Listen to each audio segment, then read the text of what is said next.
귀한 찬양 감사합니다. 할렐루야. 열린교회를 담임하시고 있는 김남준 목사님이라고 하는 분의 책에 나오는 어느 성도님의 이야기입니다.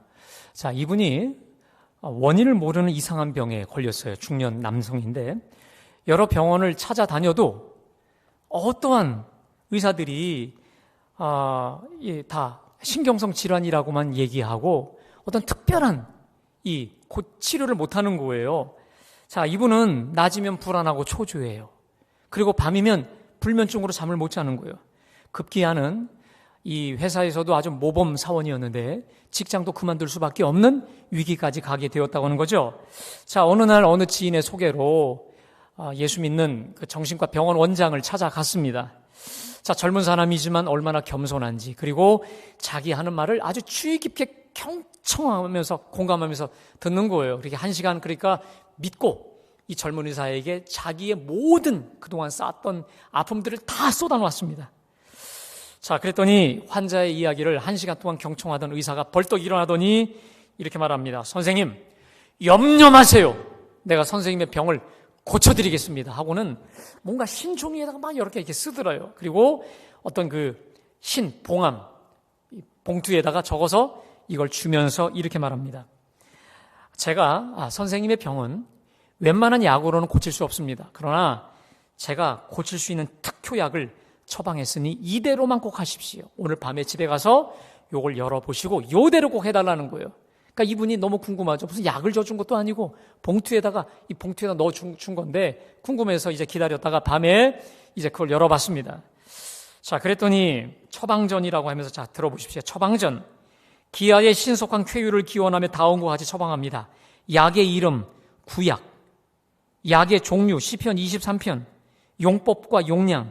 하루 5차례 식전 식후에 물 없이 천천히 씹어 드십시오. 기타 사항. 꾸준히 장기 복용하셔야 뚜렷한 효과를 볼 겁니다. 어떻게 했을까요, 이 사람이요? 지금 나 사람 갖고 장난하나? 이걸 구겨버리고 휴지통에 던져버렸습니다. 이따위 의사가 다 있냐고. 그리고 던져버리고 잊어버렸어요. 그날도 잠을 더 못 자는 거야. 일주일 내내 더 잠을 못 자요. 이러다 죽겠다 싶어서 가만히 생각해보니 뭐가 떠올랐을까요? 휴지통에 던져버린 그게 떠올른 거예요. 그러니까 다시 펴서 보니까 이 시편 23편이거든요. 그래서 이 사람이 예수 믿는 사람이니까 성경을 시편 23편을 펴서 자기 노트에다가 깨알처럼 깨끗이 정성스럽게 적었어요. 자, 그리고는 어떻게 했냐? 아침에 일어나서 한 번, 아침 식사하고 나서 한 번, 점심 식사하고 나서 한 번, 저녁 식사하고 나서 한 번, 자기 전에 한 번, 이렇게 장기 복용해야 된다고 하니까 한 달 동안 정말 하루도 빠짐없이 열심히 했는데, 자, 한 달이 지난 어느 날 아침에 이제 일어나자마자 습관처럼 그 노트를 펴서 이 구절을 읽은 거예요. 여호와는 나의 목자시니 내가 부족함이 없으리로다. 자, 이것을 읽는 순간 이 마음에서 뭔가 울렁거리면서 뭔가 내 속에 뭔가가 풀어지는 것처럼 뭔가 막 확 풀어지더라는 거예요.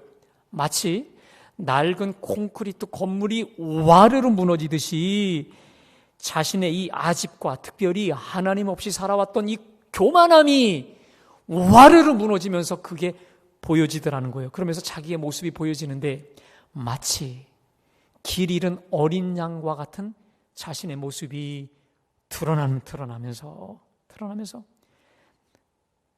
내가 하나님을 떠나 하나님 앞에 얼마나 이렇게 불순종하며 바쁘다는 핑계로 교회도 가지 않고 말씀도 묵상하지 않았던 이 가련한 어린 양과 같은 자기의 모습이 말씀 앞에 나타나는 거예요. 여러분, 말씀은 우리 모습을 드러내는 거울인 줄로 믿습니다. 말씀 앞에 다 드러나는 거예요.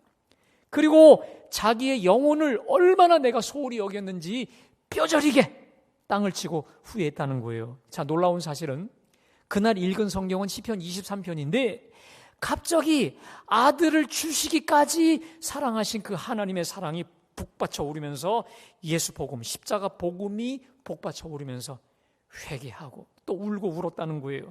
놀라운 사실은 그렇게 이분이 하나님을 새롭게 만나더니 얼마 뒤에 모든 불면증이 해결된 줄로 믿습니다.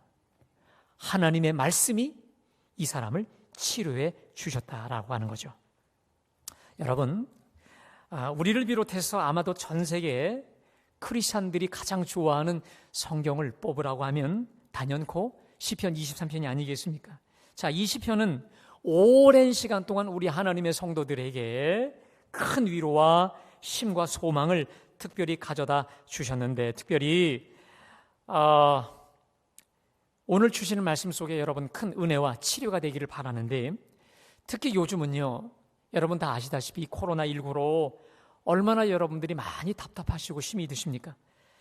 대체 이 사태가 끝이 나기는 하는 걸까? 대체 이게 끝나기는 할까? 그만큼 우리 사랑하는 교우들의 가정, 또 교우 사업장에 어려움을 주고 있습니다.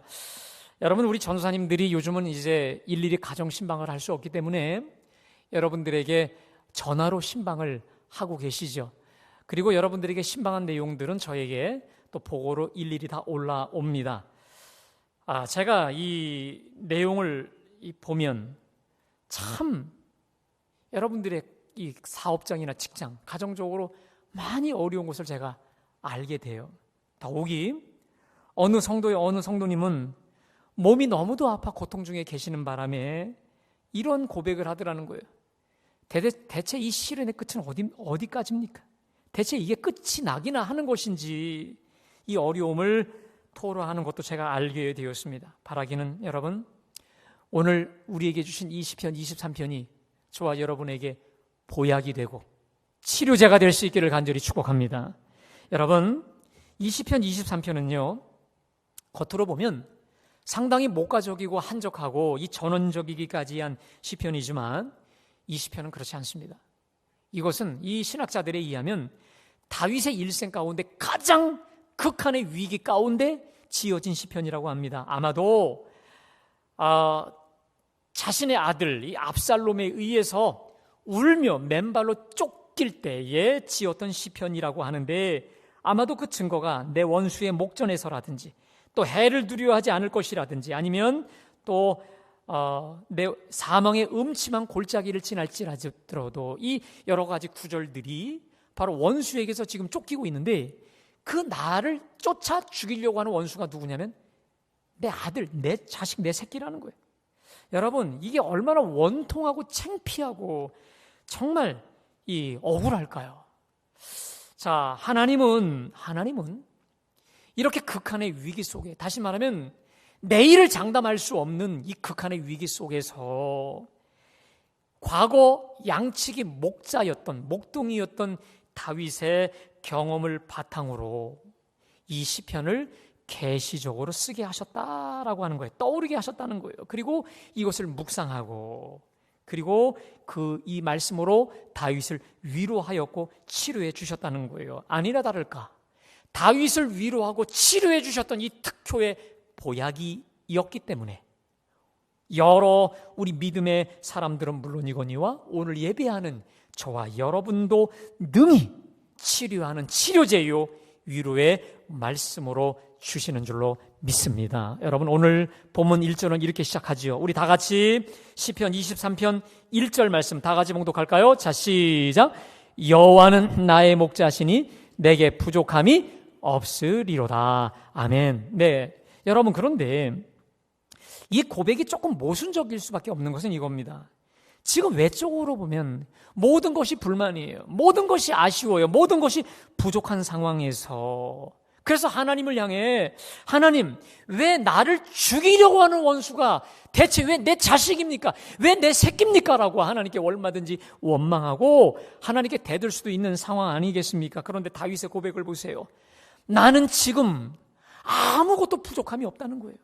조금의 아쉬움도 없다라고 하는 거예요. 지금 여러분 생각해 보세요. 아들에게 쫓겨서 맨발로 울며 쫓겨난 곳이 광야 한복판 아니겠습니까? 그런데 다시 말해, 모든 게 불편하고 모든 게 불만투성이 아쉬울 수밖에 없는 광야 아니겠습니까? 자, 그런데 어떻게 대체 나는 부족함이 없다라는 이 고백이 어찌 가능한 것일까? 그 결정적 단서가 바로 여호와는 나의 목자시니라는 거예요. 한번 따라하겠습니다. 여호와는 나의 목자시니. 아멘? 이런 거죠. 지금 내 환경이 어떠하든지 여호와가 나의 목자시니 부족할 게 없다는 거예요. 여호와께서 나의 목자이시니 나는 그것으로 충분하다. 할렐루야. 여호와가 나의 목자시니 나는 그것으로 충분하다는 거예요. 더욱이 여기서 사용된 부족함이 없다라고 하는 히브리어 단어 에우사트라고 하는 단어는 미완료형입니다. 여러분, 이 헬라어와 히브리어에서 미완료형이라는 말은 지속성을 말해요. 그러니까 이게 무슨 말이냐면 나는 그동안 정말 부족함이 없었고 지금도 부족하지 않고 앞으로도 결코 부족하지 않을 거다라는 거예요. 그러니까 과거에 대한 감사, 현재에 대한 만족감, 그리고 미래에 대한 확신이 담겨져 있다는 거예요. 하지만 여러분, 아니 아무리 여호와가 나의 목자라 해도 부족한 건 부족한 거 아니겠습니까? 아쉬운 건 아쉬운 거 아니겠어요? 저 왕궁에서 호의호식을 하다가 맨발로 살기 위해 도망쳐 나왔으니 모든 게 아쉽지 않겠습니까? 부족한 건 부족한 거겠지요. 그럼에도 다윗은요, 여러분, 진심으로 부족함이, 외적인 부족함이 부족함으로 느껴지지 않을 만큼 이 사람의 내면은 충만하고 풍족한 거예요. 여러분, 이게 어찌 가능할까? 그것은요, 여호와 하나님이 다윗의 목자가 되셔서 외적인 어려움, 외적인 아쉬움이 전혀 어떤 아쉬움으로도 느껴지지 않을 만큼 풍성한 은혜, 풍성한 기쁨으로 채워부어 주셨기 때문인 줄로 믿습니다. 부족함이 전혀 부족함으로 느껴지지 않는 그 충만함이었다는 거예요. 여러분, 다시 1절을 보십시오. 여호와는 나의 목자시니. 다윗의 목자 되신 하나님은 동일하게 오늘 예배하는 저와 여러분 모두의 나의 목자 되신 줄로 믿습니다. 여러분, 한번 생각해 보세요. 여호와가 나의 목자시라면 나는 그분의 양이지요. 우리가 조금 아까 불렀던 570장에 주는 나를 기르시는 목자요, 나는 주님의 귀한 어린 양. 아멘. 목자 되신 주님의 귀한 양, 다시 말해 소유된 양이죠. 주님의 그 품 안에 복 쌓여 있는 그 어린 양이라는 거예요. 여러분, 목자의 품에 있는 어린 양, 목자의 품에 있는 그 양, 뭐가 부족할까요? 뭐가 아쉬울까요? 생각해 보세요. 지금 양은 목자의 품 안에 폭 안겨져 있단 말이에요. 이 어린 양에게 무슨 고민이 있을까? 양들에게 풀을 뜯길 푸른 초장이 어디 있고 시원한 물을 마시게 할 물가가 어디 있는지 여러분, 누가 고민합니까? 누가 인도합니까? 다 목자가 하는 거예요. 다시 말해, 목자의 품 속에 있는 어린 양에게는 고민거리가 전혀 있을 이유가 없습니다. 왜?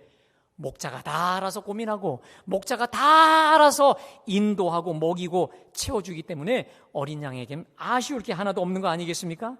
여러분, 실제로 이 당시 관례에 의하면 이 팔레스틴의 정상적인 목자, 다시 말해 비싼 값을 주고 양을 자기 소유로 사들인 선한 목자의 경우, 선한 목자들의 경우는 자신의 생명을 걸고 자기 소유의 양들을 자기 생명 이상으로 지키고 인도한다는 거예요.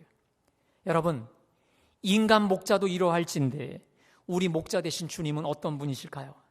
오늘 봉독한 요한복음 10장 11절을 보세요. 나는 선한 목자라, 선한 목자는 양들을 위하여 목숨을 버리거니와. 아멘? 한번 따라합시다. 나는 선한 목자라, 선한 목자는 양들을 위하여 목숨을 버리거니와. 아멘. 그러니까 여러분, 오늘 이 요한복음 10장 11절에서 18절까지 제가 보니까 계속 반복되는 단어가 뭐냐면 나는 선한 목자라, 그리고 나는 양을 위하여 목숨을 버린다라고 하는 이게 3번씩이나 계속 반복되고 있는 거예요. 사랑하는 여러분, 우리 예수님은 당신의 피값으로 저와 여러분을 사신 줄로 믿습니다. 당신의 피값으로 사신 당신의 소유물이에요. 그래서 로마서 8장 32절의 말씀처럼 자기 아들을 아끼지 아니하시고 우리 모든 사람을 위하여 내주시니가 어찌 그 아들과 함께 모든 것을 우리에게 주시지 않겠습니까? 그러니까 여러분, 선한 목자 되신 하나님께서 저와 여러분에게 주시는 것은 아들과 함께 이 모든 것인 줄로 믿습니다. 아들만치로, 아들 그 값어치 그 이상의 좋은 거 우리에게 주신다는 거예요. 그래서 사도 바울은 모든 게 아쉬울 수밖에 없는 로마 교도소 안에 갇혀 있으면서도 빌립보 교인들을 향해 이렇게 말합니다. 내게는 모든 것이 있고 또 풍부한지라 에바브로디도 편에 너희에게 준 것을 받음으로 내가 풍족하다. 내가 모든 것이 있고 풍족하다. 풍족하다. 그러면서 그가 빌립보 4장 19절에서 이렇게 고백합니다. 자, 우리 다 같이 한번 독합니다. 자, 시작. 그리스도 예수 안에서 영광 가운데 그 풍성한 대로 너희 모든 쓸 것을, 우리 다시 한번 봉독합니다. 시작. 나의 하나님이 그리스도 예수 안에서 영광 가운데 그 풍성한 대로 너희 모든 쓸 것을 채우시리라. 아멘. 여러분, 선한 목자 되신 주님 안에서 바울은 전혀 털끝만치도 부족하지 않고 풍성했다는 거예요. 사랑하는 여러분, 나는 선한 목자라, 나는 양들을 위하여 목숨을 버리노라 말씀하신 주님이 우리의 목자인 이상 우리는 안전한 줄로 믿습니다. 주님이 우리의 선한 목자인 이상 주님의 선하심과 주님의 인자하심은 끝이 없어요. 나의 평생에 주님의 선하심과 인자하심으로 우리를 채우고 먹이고 인도해 주시는 줄로 믿습니다. 바로 그 구체적인 증거가 2절부터 5절까지예요. 선한 목자가 되셔서 아들과 함께 우리에게 모든 좋은 것으로 채워주셔서 부족함 없이 인도해 주신다는 게, 채워주신다는 게 바로 2절 23편 2절부터 5절까지예요. 여러분, 우리 다 같이 2절 말씀을 봉독합니다. 시작. 그가 나를 푸른 풀밭에 누이시며 쉴 만한 물가로 인도하심도다. 여러분, 양은요, 이 성질상 4가지가 충족되어야 누울 수 있대요. 첫 번째 뭐냐면, 양이 겁이 많기 때문에 소심해서 두려움에서 벗어나지 않으면 잠을 못 잔대요. 또 하나, 이 무리들 가운데 사는데 무리 가운데 이 알력이라든지 뭔가 부딪히면 잠을 못 자요. 또 하나, 기생충이나 이 파리나 기생충이 들끓으면 간지러서 잠을 못 자요. 또 하나, 마지막으로 뭐냐, 배부르게 꼴을 먹지 않는 한 잠을 못 자요. 사람하고 좀 비슷하죠. 배부르지 않으면 잠을 못 잔다는 거예요. 그런데 이 팔레스틴의 이 지리 그리고 뜨거운 기후 조건 속에서는 이 푸른 목초지, 푸른 풀밭, 그리고 물이 잔잔히 흘러가는 맑은 물, 이것이 동시에 있는 그곳을 찾는 게 너무도 어려워요. 너무도 어렵다는 거예요. 그래서 목자들은 이 푸른 이 풀밭 그리고 쉴 만한 물가를 찾기 위해서 얼마나 애를 쓰는지 몰라요. 그리고 그것은 전적으로 이 목자의 인도하에 달려있기 때문에 양의 생명은 목자의 이 인도하에 달려있다는 것이죠. 자, 그리고 그래야만 양들은 잘 먹고 누울 수 있다는 거예요. 그리고 더 놀라운 사실은 우리 3절 말씀 함께 다 같이 봉독합니다. 시작. 내 영혼을 소생시키시고 자기 이름을 위하여 의의 길로 인도하십니다. 내 영혼을 소생시킨다. 이게 뭡니까? 그래야만 양들이 산다는 거예요.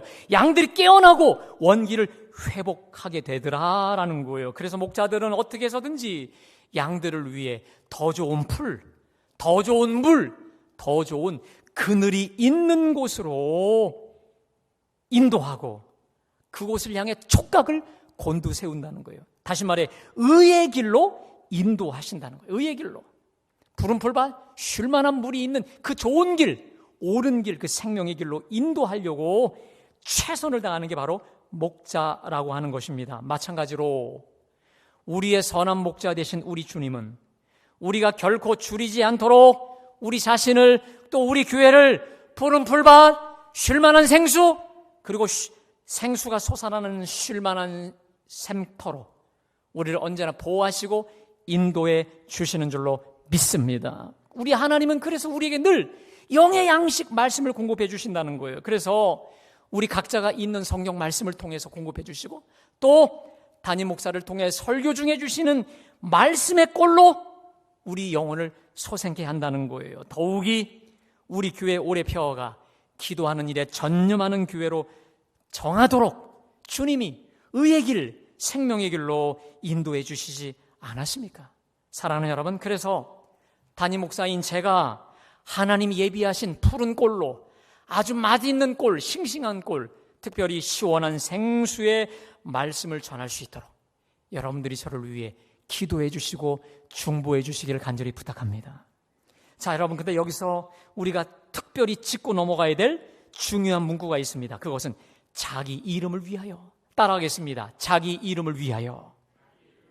다시 말해 자기 이름을 위하여 의의 길로 인도하신다는 거예요. 물론 목자가 자기의 양떼를 사랑함으로 의의 길로 인도하는 게 분명하지만 그 이전에 우리 주님은 자기 이름을 위하여 자기의 명예를 걸고 자기 이름을 내걸고 의의 길로 인도하신다는 거예요. 그러니까 주님이 저와 여러분을 너무도 사랑하셔서 그 끈끈한 사랑으로 우리를 인도해 주시기도 하지만 그 전에 당신의 이름과 당신의 영광, 당신의 명예와 자존심을 걸고 우리를 인도하신다는 거예요. 여러분, 지금 다윗은 팔레스틴 목자들의 심정을 너무도 잘 알고 있어요. 당시 팔레스틴 이 목자들에게 가장 큰 수치가 뭔지 아십니까? 내가 맡은 양이 다치거나 잃거나 죽을 때에 그게 소문이 나기 때문에 어디 이력서를 못 내민다는 거예요. 소문에 소문을 내걸면 어떤 취업도 못해요.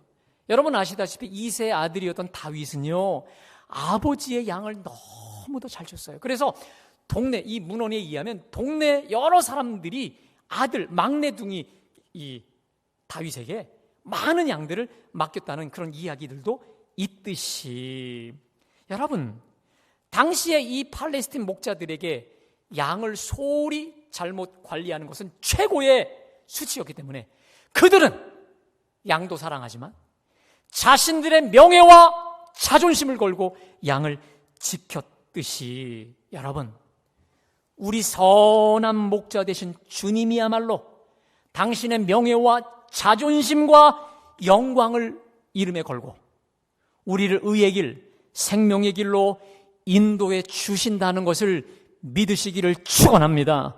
그런 의미에서 여러분, 하나님은 우리에게 신구약 66권의 말씀, 약속의 말씀을 주셨어요. 구약, 옛 약속, 신약, 새 약속을 주셨는데 여러분, 약속은 왜 주셨을까? 붙잡으라 주신 줄로 믿습니다. 여러분, 이 하나님의 말씀 약속은 우리 예수님이 당신의 자존심과 명예와 영광과 이름을 걸고 우리에게 주신 거예요. 이 말씀을 붙잡고 말씀대로 살아가는 우리 모두가 되시기를 간절히 축원합니다. 여러분, 내가 말씀을 붙잡으면 말씀이 저와 여러분을 강하게 붙잡을 줄로 믿습니다. 그래서 특별히 우리 4절 말씀 다 같이 봉독합니다. 시작. 음침한 골짜기로 다닐지라도 해를 두려워하지 않을 것은 주께서 나와 함께 하심이라. 주의 지팡이와 막대기가 나를 아니하시나이다. 그렇습니다, 여러분. 더 좋은 풀, 더 좋은 물, 더 좋은 그늘이 있는 그 의의 길, 다시 말해 푸른 풀밭, 쉴만한 물가로 인도하러 가는 도중에 반드시 거쳐야 될 과정이 있는데 그게 바로 사망의 음침한 골짜기라는 거예요. 여러분, 이곳은 지형적으로 낭떠러지가 있는 위험한 곳이기도 하지만 맹수들이 들끓어요. 여러분, 사망의 음침한 골짜기라는 말은 사망의 그늘진 골짜기이기 때문에 이 팔레스틴 지형은 낮에 너무도 뜨거워요. 그래서 이 맹수들이 주로 사망의 음침한 골짜기 밑에 그늘진 곳에 가서 움크리고 숨어 있을 때가 너무도 많다는 거예요. 자, 이 사실을 선한 목자가 너무도 잘 알기 때문에 이것을 통과할 때는 평소 때보다 몇십 배 이상의 촉각과 신경을 곤두세우고 양손에는 지팡이와 막대기를 가지고 언제 어느 때라도 이 맹수들이 들이칠 때 후려치도록, 죽여서 후려치도록 준비를 하고, 이렇게 준비를 하고 거길 지나간다는 거예요. 그러니까 맹수들이 볼 땐 이거 다 식사감, 먹잇감들이지만 목자 때문에 감히 덤벼들지를 못한다라는 거예요. 그래서 여러분, 이런 통계도 있습니다. 역설적으로 양들이 언제 가장 부상이 없느냐? 사망의 음침한 골짜기를 다닐 때 오히려 양들이 가장 더 안전하다는 거예요. 왜냐? 목자가 보호할 뿐만 아니라 양들도 본능적으로 이 두려움과 죽음의 공포를 느끼기 때문에 더 목자에게 밀착하기 때문에 뒤처지는 양들이 없다는 거예요. 게으른 양들이 없다는 거예요.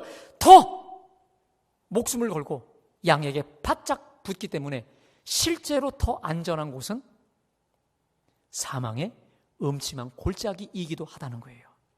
사랑하는 여러분, 오늘 이 4절의 말씀 굳게 붙드시기를 간절히 축원합니다. 얼마나 수많은 성도들이 죽음을 앞두고 이 말씀을 붙잡고 사망의 음침한 골짜기를 지나 하나님 나라에 들어가는 줄 몰라요. 제가 아는 어느 분은 추석 명절이 지혈이 되지 않아서 출혈 과다로 이제 죽었구나. 그 순간에 이 말씀이 떠올랐대요. 내가 사망의 음침한 골짜기를 지날지라도 해를 두려워하지 않을 것은, 따라합시다, 주께서 나와 함께 하심이라. 믿으세요? 이 말씀이 뻗뜩 떠올라서 이 말씀 붙잡고 출혈 과다로 죽음 앞에서 그 죽음을 극복했다는 거예요. 저 역시도 이 말씀을 붙잡고 얼마나 사망의 음침한 골짜기를 많이 넘어갔는 줄 몰라요. 사랑하는 여러분, 지금 나의 처지가 마치 사망의 음침한 골짜기처럼 암담하고 끝이 보이지 않는 분들이 계십니까? 걱정하지 마십시오. 여러분들보다 누가 더 신경이 곤두세워져 있을까? 우리 주님이, 우리 목자 되신 주님이 더 긴장하고 여러분과 함께 하신다는 거예요. 여러분, 저는요, 이 사실을 제가 오래전에 알았어요. 제 그 첫째 큰형님 조카가 한 명 있는데, 얘가 4살 때 내가 얘를 데리고 저 간석 시장이라는 데를 가야 되는데, 아니 이 녀석이요, 천방지축이 어디로 튈 줄 몰라요. 거기 도로도 지나가야 되는데 얘는 또 잡으면 튀어나가니까, 여러분 제가요 거의 옆에 꽃게처럼 옆으로 가면서 언제라도 튀어갈 준비를 하면서 초긴장하면서 간 적이 있어요. 그때 제가 깨달았어요. 아하, 그때 떠올랐던 찬양이 뭐냐면 찬송가 563장에 내가 연약할수록 더욱 귀히 여기사 높은 보좌 위에서 낮은 나를 보시네. 할렐루야. 내가 연약할수록 더욱 귀하게 보시는 거예요. 그래서 사도 바울이 내가 약한 그때의 강함이라. 아멘. 내가 약할수록, 내가 두려울수록, 내가 위험할수록 나보다 우리 하나님이 더 몇백 배 초긴장해서 우리를 지키시고 보호하시기 때문에, 사랑하는 여러분, 오늘 약할 때 강하다 말씀하신 대로 사망의 음침한 골짜기를 통과하면 통과할수록 우리 주님의 임재, 우리 주님의 임마누엘 은총이 더 몇백 배로 쏟아 부어 주심을 믿고 그 주님을 붙잡고 음침한 골짜기 보지 말고 주님을 보시기를 간절히 축원합니다. 막대기와 지팡이를 들고 저와 여러분을 보호하려고 옆에 같이 가시고 계시는 주님께로 눈을 드시기를 축원합니다. 오직 여호와를 앙망하는 자는 새심을 얻게 하실 줄로 믿습니다. 결국 이 모든 것을 종합한 결과 다윗은 선한 목자, 우리 주님을 이렇게 결론을 내립니다. 여러분, 우리 6절 말씀 다 같이 봉독합니다. 자, 시작. 내 평생에 선하심과 인자하심이 반드시 나를 따르니 내가 여호와의 집에 영원히. 여러분, 히브리 원어를 보면 어떤 단어가 맨 앞에 나와 있냐면 반드시가 맨 앞에 있습니다. 반드시. 그러니까 이것을 다시 번역하면 이렇습니다. 반드시 내 평생에 선하심과 인자하심이 나를 따르리니 라고 되어 있습니다. 반드시. 이 아크, 반드시. 다윗이 지나온 일평생을 통해 내려준 결론이 뭐냐? 반드시 내 평생에 죽는 날까지, 아니 영원히 주님의 인자하심과 선하심이 나와 함께 한다는 거예요. 여러분, 여기 주의 선하심과 인자하심, 주의 선하심과 인자하심, 이게 뭡니까? 바로 1절부터 5절까지 선한 목자가 되셔서 양들을 위해 베푸신, 행하시는 모든 그 일들, 그 행위, 이것을 압축 요약한 게 바로 뭘까요? 따라합시다. 주의 선하심과 인자하심. 믿으십니까? 그러니까 오늘 이 시편 23편에 가장 핵심적인 구절을 여러분들이 잡으라면 선하심과 인자하심이에요. 따라합시다. 선하심과 인자하심. 이게 제일 중요한 구절인 겁니다. 왜? 선한 목자의 행위를 하나로 종합하면 선하심과 인자하심이라는 거예요. 그런데 이것이 내 평생에 반드시 나를 따르리니라는 거예요. 하다 말다 하다가 끝나는 게 아니라 내 평생에 반드시. 특별히 이 따르리라고 하는 단어가 재밌어요. 추격한다는. 마치 경찰이 도둑을 잡기 위해 끝까지 찾아가 추격하여 잡아내듯이. 오늘 주의 말씀이 뭔지 아십니까? 나는 너를 절대 놓지 아니하리라. 아멘. 나는 너를 절대 포기하지 아니하리라. 찬송 가사대로 온 세상 날 버려도 주 예수 안 버려 끝까지 너를 붙들고 지키리라 말씀인 줄로 믿습니다. 그러니까 두려워 말라. 아무것도 걱정하지 말고 겁내지도 말라라는 거예요. 제가 오늘 설교 서두에 문제로 제기했잖아요. 대체 이 코로나 사태가 끝이 나기나 할 것인가? 이 병상 실현이 끝이 나기나 할 것인가? 여러분, 제가 말씀드릴게요. 그것들이 끝이 나던 안 나던 중요한 게 있습니다. 우리 주님의 선하심과 인자하심은 끝이 없어요. 믿으세요? 그것들이 끝이 나든 안 나든 그것보다 중요한 게 있습니다. 우리 주님의 선하심과 인자하심은 끝이 없어요. 내 평생 영원히, 그리고 반드시 믿으세요. 내 평생에 영원히, 그리고 반드시. 그리고 추격하는 사랑으로 내가 주님을 떠나도 도망쳐도 결국 끝까지 추격해서 나를 잡아내서 그 선하심과 인자하심 안으로 나를 사로잡아 주신다는 거예요. 그래서 오늘 이 다윗이 결론이 이겁니다. 내가 여호와의 집에 영원히 살리로다. 그러니까 결론이 이거예요. 그럼 내가 할 게 뭐냐? 주만 붙잡겠다는 거야. 누구 붙잡지 않고 오직 선한 목자 되신 그분, 변함없이 영원히 끝까지 반드시 선하심과 인자하심을 베푸시는 그분을 찰거머리처럼 내가 달라붙겠다라는 거예요. 여러분, 주님께 붙을 때 나는 약하나 주의 능력으로 강해집니다. 나는 미련하지만 주님의 지혜로 나는 명철해져요. 세상이 감당치 못하는 강력한 자로 변화되게 하신 줄로 믿습니다. 사랑하는 여러분, 남들이 힘들다고 합니다. 남들이 큰일 났다고 합니다. 이게 언제 끝날 거냐? 남들 다 두려워합니다. 그러나 남들 다 힘들다고 넘어지고 자빠라져도 저와 여러분은 주의 선하심과 인자하심으로 반드시 일어날 줄로 믿습니다. 우리는 굳건히 서게 될 것을 믿습니다. 사랑하는 여러분, 오늘 제가 서두에 여러분에게 말씀드린 것대로 오늘 이 시편 23편, 이 처방전, 저와 여러분에게 주신 최고의 이 처방전을 많이 읽으십시오. 묵상하세요. 붙드세요. 그리고 암송하세요. 제가 다시 말씀드리지만 말씀을 붙잡을 때 이 말씀이 저와 여러분을 붙잡을 줄로 믿습니다. 바로 그때 결정적일 때, 이제 끝이다, 죽었다 싶은 바로 결정적일 때 주님이 말씀하신다는 거예요. 내가 사망의 음침한 골짜기로 다닐지라도 해를 두려워하지 않을 것은 주께서 나와 함께 하심이라. 그래서 오늘 이 시편 23편이 저와 여러분의 구체적 삶의 현장에서 현실이 되기를 간절히 축원합니다. 오늘 다윗처럼 우리 모두가 다 시편 23편을 몸으로, 삶으로, 입으로 고백하고 간증할 수 있기를 간절히 축원합니다.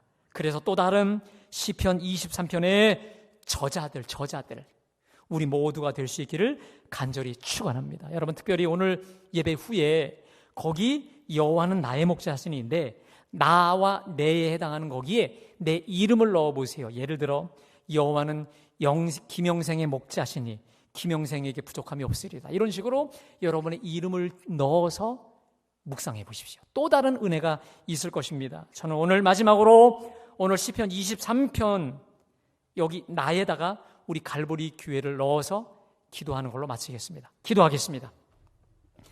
여호와는 갈보리 교회의 목자시니 갈보리가 부족함이 없으리로다. 그가 갈보리를 푸른 풀밭에 누이시며 쉴 만한 물가로 인도하시는도다.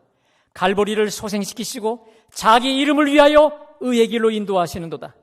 갈보리가 사망의 음침한 골짜기로 다닐지라도 해를 두려워하지 않을 것은 주께서 갈보리 교회와 함께 하심이라. 주의 지팡이와 막대기가 갈보리를 안위하시나이다. 주께서 갈보리 원수의 목전에서 상을 차려주시고 기름을 갈보리에 부으셨으니 갈보리의 잔이 넘치나이다. 갈보리 교회의 평생에 선하심과 인자하심이 반드시 갈보리를 따르리니 갈보리가 여호와의 집에 영원히 살리로다.